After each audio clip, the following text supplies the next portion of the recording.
think it's time for a new greenhouse. This one's had it.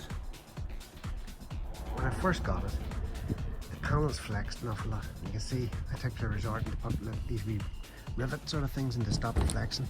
That really didn't work either. And you see down here, I had to end up putting wire across to stop the panels flexing that much.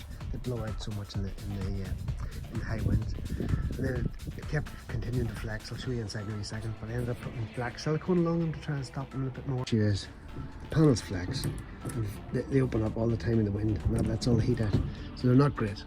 Anyone considering buying a greenhouse with polycarbonate panels, I'd advise you to think again. And the other downside is often is that they splinter and crack and do all that.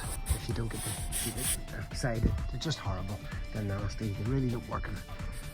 This one in particular, really, look at that sheet. That's really a mess. So it is. So look, it's time for a new greenhouse. So anyway, I did a bit of research. Tried to buy. I've got a 6 foot. That's a 6 by 8. So I wanted to buy a 6 foot by 12 foot. Maybe extend it a bit more, but the only one crowd I could find that did them was Vitavia or Vita. I don't know how you pronounce that, but with all the COVID stuff going on, they wouldn't give a delivery time. I emailed them so many times, I've run out of finger space nearly, and they just wouldn't reply back to emails. So I decided then to go for an 8 foot wide one, and I went for a Halls, looked at their stuff. They've got a special offer on at the minute with a black range, which is basically a Magnum painted powder coated black instead of green. Really good value. I was then considering whether to go for horticulture glass, which is normal stuff, or toughened glass. I'm talking to a couple of my mates here. They reckon that horticulture is dead on if it breaks. There's a local supplier down the road does the panels handy enough. So look, it's coming anyway. They told me it would be a 30-week lead time, so I prepared for a 7-month wait.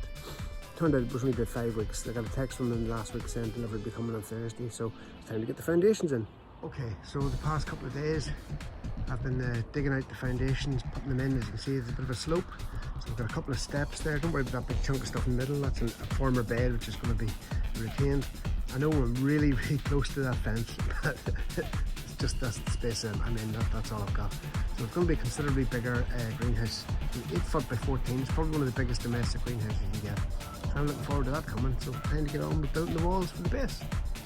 Okay, so just setting up the first corner. That's the first bricks laid. Just check the level of the corner of the existing one, and it is spot on. Okay, so I've just been setting up the level of the second corner, and look at this. Spot on. It's the first corner marked out.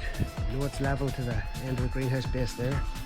We did the second corner way in the background there. You can see it way over there. That's that level off the corner of there, and we've taken this one here, built it up to 4 bricks height, and measured the corner of that one, and everything's spot on. So I'm happy enough that the corners are level and square. So just infill tomorrow. Brilliant.